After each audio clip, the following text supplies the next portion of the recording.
com sua filha, chame também e vamos participar, tá bom? Tá bom, meus amados?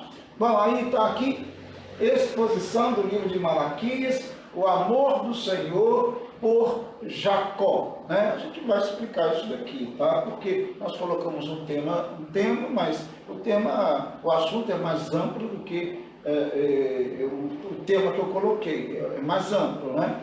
Certo? Então, capítulo 1, do verso 1 ao verso 10. E isso é digamos, a previsão, mas pode ser que a gente não vá até o verso 10, mas não tem problema algum, que na próxima a gente continua. É assim que funciona, tá bom? Vamos então à Bíblia?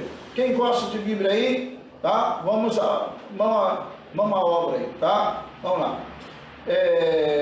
Então lá, os dois primeiros versículos, eu vou ler na minha tradução, depois eu vou lendo aqui também alguns, né, que é um pouco diferente. Então nós vamos assim, lendo lá e cá, tudo para didaticamente ter um esclarecimento melhor, né? A ideia é essa. Então, lendo aqui, então, diz assim, o subtítulo é esse que eu coloquei lá, né? O amor do Senhor por Jacó. Aí o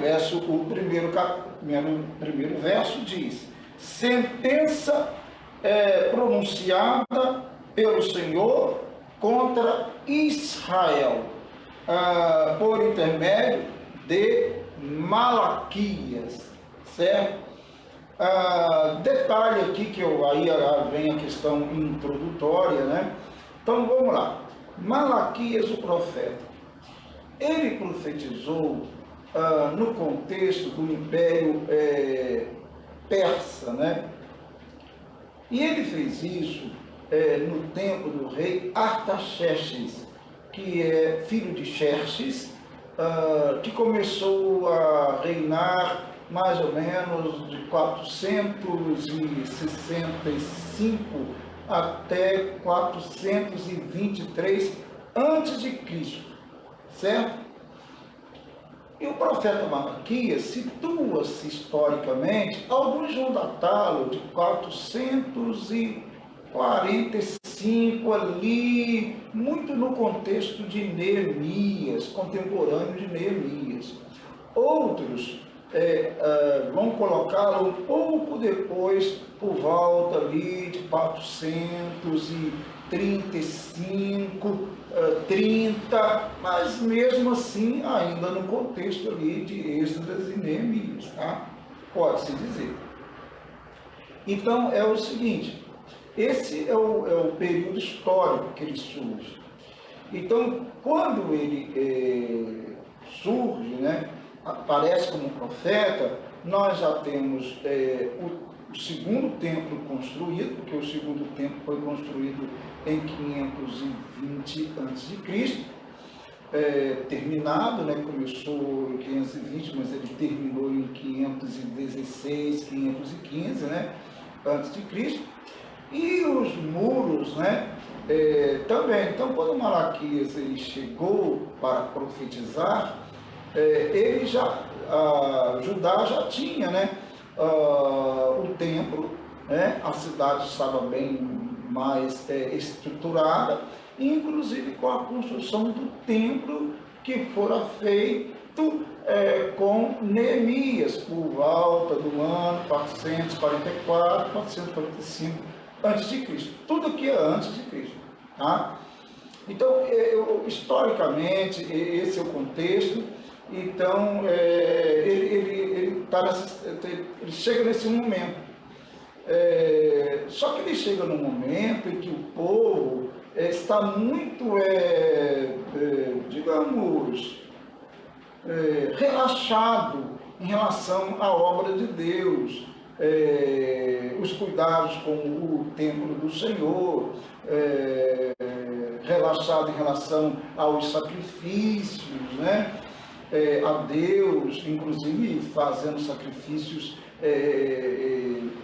digamos, vãos, né? Sacrifícios mal feitos, né?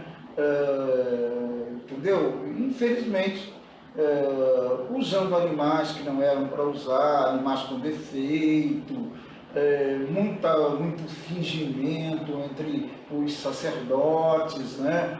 E Malaquias ele bate pesado nesses líderes religiosos, né? Nesses sacerdotes. Então é isso que está rolando aqui. Então a gente vai perceber no livro que Malaquias ele vai falar muito diretamente aos sacerdotes, né? A desobediência deles, o relaxamento deles em relação às coisas do Senhor, fazer as coisas do Senhor de qualquer maneira, usar animais com defeito e tal. E nós vamos perceber isso aqui na leitura do texto, tá? A expressão Malaquias, né, o nome Malaquias, é uma expressão do hebraico que significa, quer dizer, Malachi, né? Tipo assim, né, é uma expressão Malachi, né, Malachi. E o sentido é mensageiro, anjo, né? Então, o nome Malaquias pode se dizer que significa meu mensageiro, meu anjo, né? É isso aí, basicamente, é isso aí, esse nome no hebraico significa, tá bom? Um texto, o primeiro aqui diz a sentença, né? A expressão sentença pronunciada, o primeiro versículo, né? Sentença pronunciada pelo Senhor. Aqui já diz assim, um pouco diferente, mas significa a mesma coisa. Uma advertência, né? A palavra do Senhor contra Israel por meio de Malaquias. Advertência ou sentença. A ideia no hebraico aqui, dessa expressão, é uma ideia assim, como se fosse o peso da palavra do Senhor, tá? A ideia do hebraico é essa daí, para essa expressão aqui, tá? A expressão de sentença, tá, no hebraico, é massá, né? Então, essa é a ideia. É o peso da palavra do Senhor, sentença. Aí pode ser colocado, como ele colocou aqui nessa tradução, que aqui a NVI colocou advertência, esse sentido basicamente que Deus está fazendo, né? Naquele momento, está advertindo o povo, né? Então a palavra dele, do Senhor, ela vem com peso, peso, e aí vem a expressão também, que é bem assim, interessante, que é sentença. Então a sentença do Senhor. Ou poderia ser simplesmente, até poderia ser a mensagem do Senhor, poderia até ser que alguma tradução use simplesmente a expressão, né? A mensagem do Senhor. Pode ser que alguém use, tá? Bom, o verso 2 diz assim, eu vos tenho amado, diz o Senhor. Deus está declarando o seu amor aqui, né, a Israel, claro. Então ele diz, eu vos tenho amado, diz o Senhor, mas vós dizeis, né, Malaquias vai trabalhar, uma outra coisa também, um detalhe interessante, e Malaquias vai trabalhar muito com perguntas, e ele sempre vai dar as respostas, né, claro, da parte do Senhor, ele vai dar as respostas. Ele faz a pergunta que entende-se que o povo faz, ou os religiosos fazem, e ele dá a resposta. Tá bom? O texto vai ter muito isso, de Malaquias. Bom, o verso 2, então, continuando a leitura, diz, vos tenho amado, né, Deus está falando, né, vos tenho amado, diz o Senhor, mas vós dizeis, em que nos tens amado? O povo pergunta, mas que o Senhor tem nos amado? Onde está esse amor? Tipo assim, né? Onde está esse amor? Deus diz, eu tenho amado, eu tenho vos amado. Ele diz, o povo responde, aonde tem nos amado? Ou como tem nos amado? Como tem nos amado? Né? O povo pergunta como que ironicamente, né? Não foi Esaú, irmão de Jacó? Aí Deus continua, né, falando, né? Não foi Esaú, irmão de Jacó? Disse o Senhor, todavia amei a Jacó. Se nós formos lá ver historicamente, nós vamos até lá em Gênesis, né? Uma exposição bíblica é bom que a gente sempre analise os contextos. Então nós vamos dar uma olhadinha em Gênesis lá, mas você vê, Deus está dizendo que sempre amou, né? Olha bem, em que eu sempre, como diz aqui, eu vos tenho amado. Deus está falando, está declarando o amor dele, eu vos tenho amado. Aí o povo pergunta, mas como tem nos amado? Ou como diz aqui, em que nos tem amado? Que ironicamente o povo pergunta, né? E aí Deus vai explicando, né? Olha, não foi Esaú irmão de Jacó, Esaú era o primogênito, mas Deus escolheu Jacó, e aí isso ele vai tentar explicar. Disse o Senhor, todavia amei a Jacó. Deus escolheu Jacó, elegeu Jacó, certo? E não Esaú. Ele está mostrando aqui, ele está num argumento de Deus aqui, Deus está, através, claro, do profeta Malaquias, ele está argumentando que ele ama Israel, que ele ama Judá, que ele sempre amou Judá, que ele sempre amou Israel, tanto é que ele amou Jacó, e ele deixou de lado Esaú. Aí no verso 3, ele continua dizendo, aqui o texto vai dizer basicamente isso, tá? O verso 2, eu sempre os amei, diz o Senhor, mas vocês perguntam, de que maneira nos amaste? Né? Não era Esaú irmão de Jacó? Declara o Senhor, todavia eu amei a Jacó. Agora o 3, quer ver? Lendo aqui, lendo ali, e a gente vai compreendendo melhor o texto. Porém aborrecia a Esaú. Ora bem, porém aborrecia a Esaú. A expressão aqui também pode ser trocada, esse aborrecia a Esaú, pode ser trocada por rejeitei a Esaú. Aqui isso mesmo, tá vendo? Essa tradução aqui já escolheu a expressão rejeitei. Aqui, ó. Mas rejeitei a Esaú, tá? Transformei suas montanhas em terra devastada, e as terras de sua herança em morada de chacais do deserto. Então, ele está dizendo, olha, eu rejeitei Esaú, eu escolhi Israel, no caso Jacó, Israel.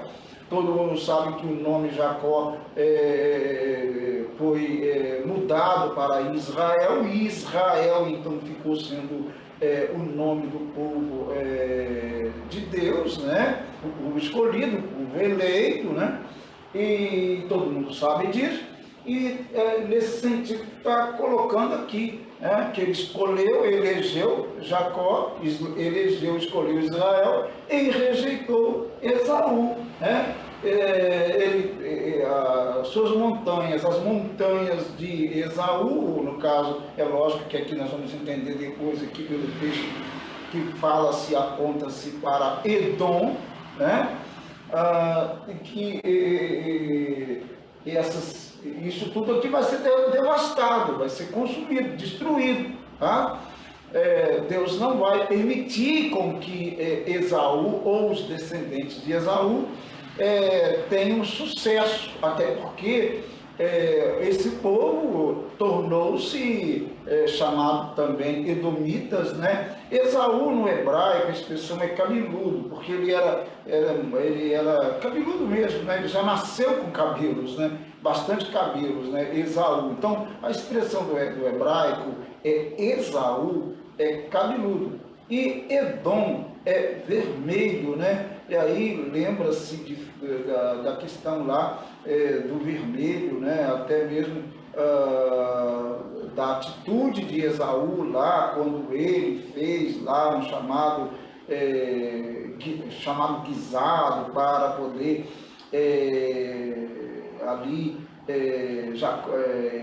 Jacó fez esse guisado, e quando Esaú chegou, Esaú vendeu, né, o seu direito de primogênito para Jacó, aquela situação toda que o pessoal conhece. A gente vai dar uma lidinha lá no texto lá de Gênesis lá, e aí a gente vai compreender um pouquinho melhor, tá?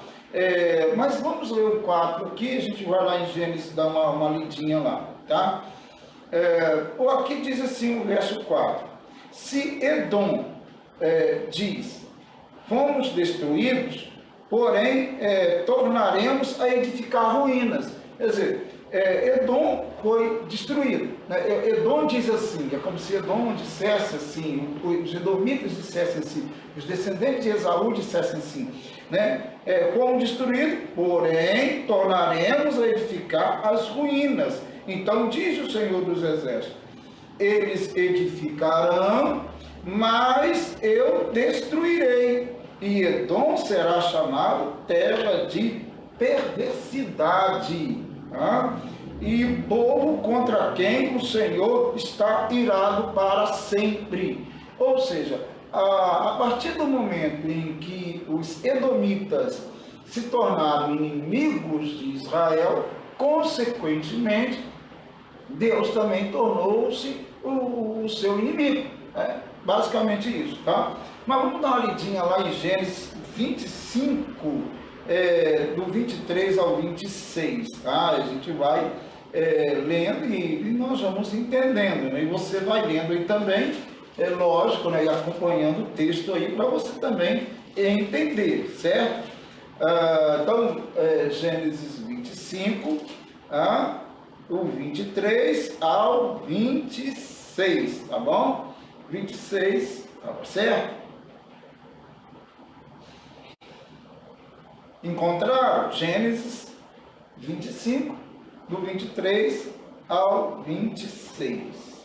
Diz assim: respondeu-lhe o Senhor, duas nações há no teu ventre, dois povos nascidos de ti se dividirão.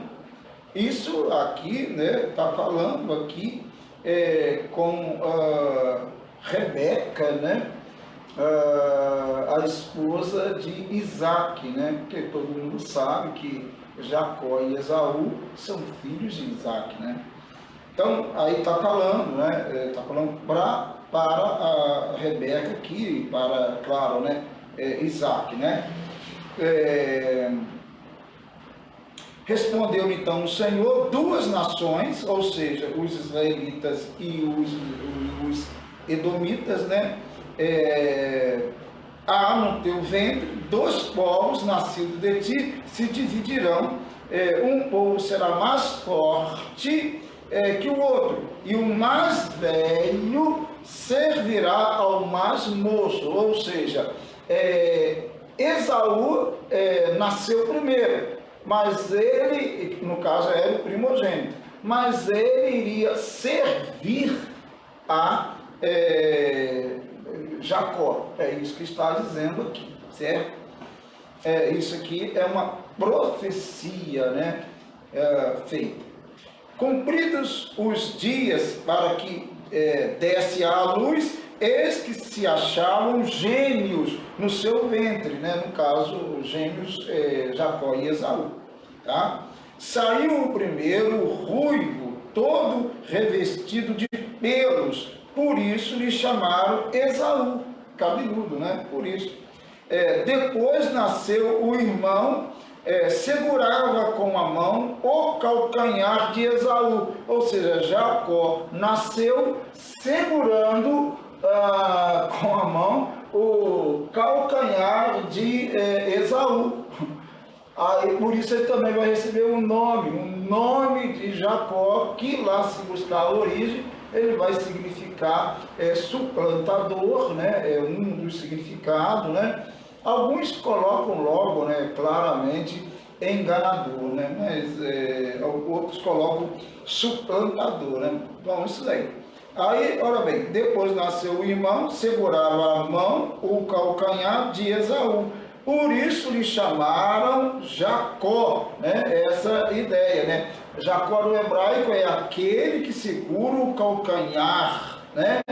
E a ideia de suplantador, né? Aquele que segura o calcanhar, do hebraico, essa é a ideia. Aí vem aqui, lhe chamaram Jacó por causa disso, né? Era Isaac de 60 anos quando Rebeca los deu à luz, né? Já era uma considerável idade aqui. Bom, e aí todo mundo conhece a história, sabe o que vai acontecer, né? Esaú, aí a partir do verso 27 do capítulo 25 de Gênesis, vai vender o seu direito de primogenitura, tá? E tal, quer dizer, uma irresponsabilidade dele. E aí, no caso, lá no verso 30 diz assim, no verso 29 diz assim, tinha Jacó feito um cozinhado, né? Quando esmorecido veio do campo Esaú. E o verso 30 diz, e lhe disse, peço-te que me deixes comer um pouco desse cozinhado, vermelho, pois estou esmorecido. Daí chamar-se Edom, Edom vermelho, o cozinhado, né? Essa é a ideia, tá? Esse cozinhado vermelho, no caso vermelho, Edom, tá bom? Está explicado aí a origem, então, desses termos aí, e essa circulação toda desse povo de Esaú e Edom, os edomitas, tá certo? Muito bem, que Malaquias trata aqui, certo? Muito bem. Bom, o resumo disso daqui é o seguinte, deixa eu passar aqui o texto. O resumo disso aqui é o seguinte, Deus então, ele rejeitou, ele amava tanto Israel, que ele rejeitou a Esaú. Claro, Esaú tinha um péssimo comportamento, né? Se envolvia com o paganismo, com mulheres pagãs, etc. Vendeu o seu direito, né, de ser digamos, o primogênito, né? Jogou fora, né, o seu direito por um bocado lá de um cozinhado lá que Jacó fizera, né? Um homem realmente que não merecia realmente a herança entrar no que nós sabemos e conhecemos como a linhagem do Messias, do Cristo, porque essa é a ideia. Quando Esaú vendeu o seu direito de ser primogênito, ele também vendia esse direito de fazer parte dessa linhagem do Messias.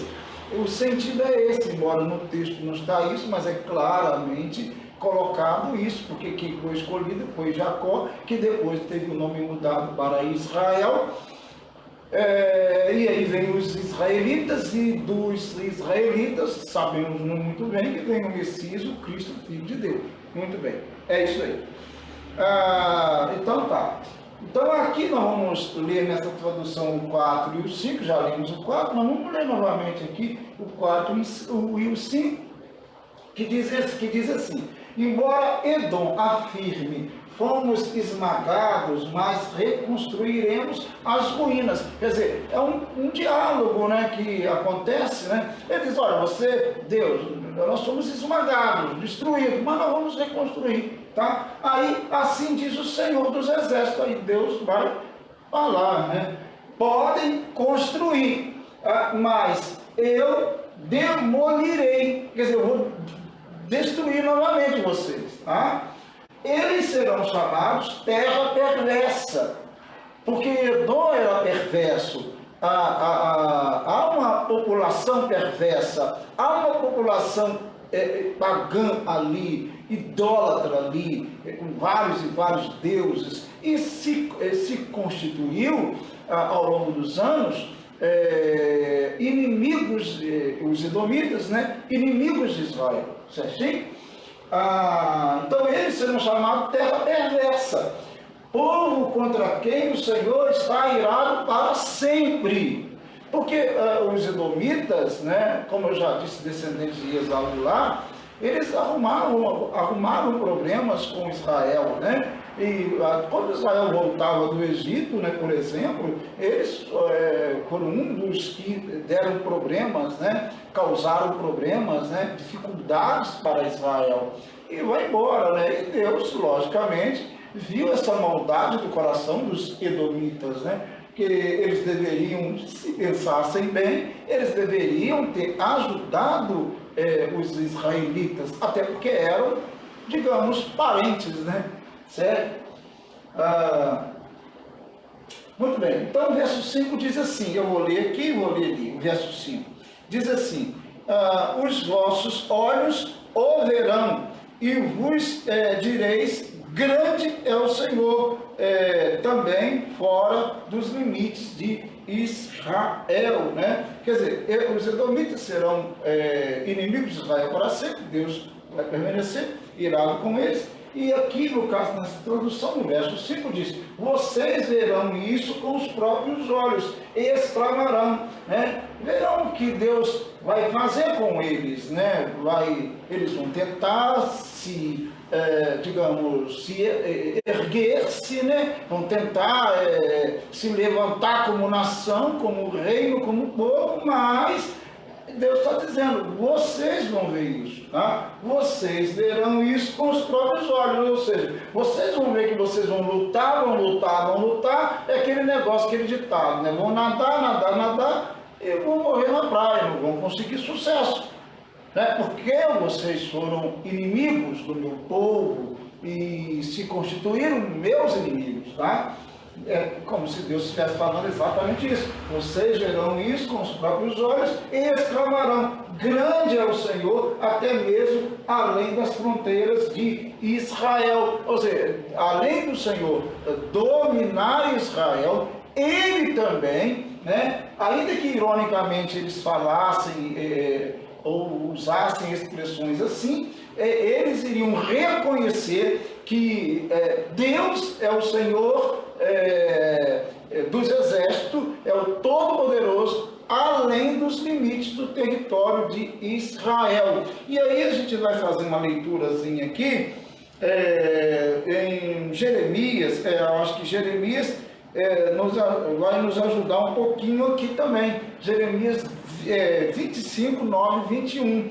E eu sei que já estamos chegando aí a 9 horas, como eu tinha prometido, não há problema algum. A gente fecha com o verso 5, não há problema algum. Como eu disse, minha intenção não é correr demais, é dar detalhes aqui do texto, explicar o texto.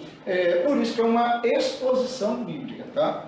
Então vamos lá em Jeremias, com o intuito também de ajudar a compreensão do texto. Então, Jeremias 25, 9, 21, nós vamos lá, não está muito longe aqui, já até encontrei, né?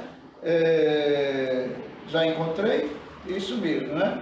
Isso mesmo, 9, Jeremias, capítulo 25, 9 e o 21, tá? Fala exatamente dos edomitas aqui. Quer dizer, essa tentativa dos edomitas de tentar se erguer como nação, mas como os edomitas, infelizmente, fizeram inimizades com Israel, o eleito de Deus, o escolhido de Deus, e Deus está mostrando aqui nesse texto, digamos, nessa introdução aqui do texto, Deus está mostrando claramente que ele amou Jacó, que ele amou Israel, e que ele rejeitou Esaú. Tá? E ele está mostrando historicamente que fez isso, e por mais que Esaú, por mais que os edomitas tentassem se erguer, eles não conseguiam, tá?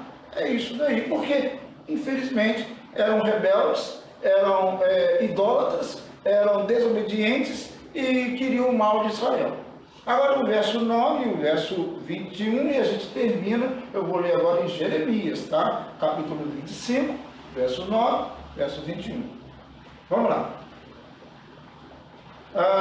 E eis que mandarei buscar todas as tribos do norte, diz o Senhor, como também Nabucodonosor, rei de Babilônia. Olha, agora Muito bem, eu fui lá em Gênesis, busquei a origem dos edomitas lá com Esaú, explicando o que aconteceu lá. Agora, eu estou agora em Jeremias, que profetizou, ele começou a profetizar em torno de 626 a.C., ele foi terminar lá por volta de 580, né? Então aqui Jeremias, ele está mostrando que Deus vai mostrar que Deus iria arrasar com os povos ao redor de Judá, tá? Incluindo os edomitas, tá?